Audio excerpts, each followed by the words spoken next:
که عشق منو کشت خودش اینو خوب میدونه.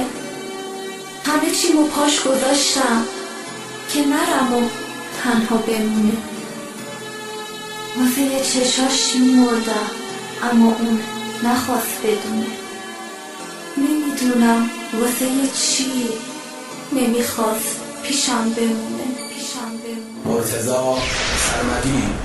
دارم میرم واسه همیشه، با تو بودن عمرن نمیشه.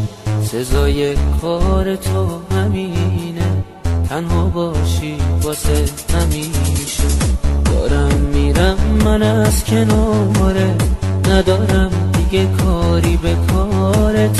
پشت پا زدی به روزه، میمیره عشق سینه سوزه.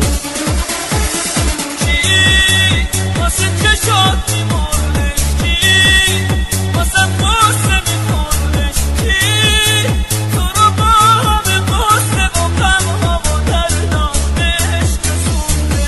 کی واسه چشات میمردش، کی واسه قصه میخوردش، کی تو رو با همه قصه و غمها و دردان به عشق سونده.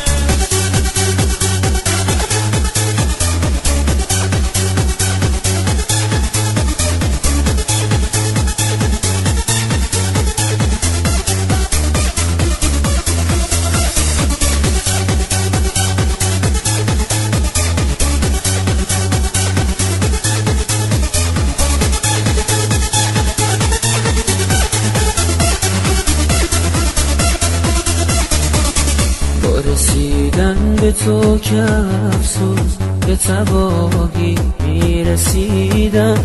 مگه میشه دلو به کسی داد که ازش هیچی نمیدونه؟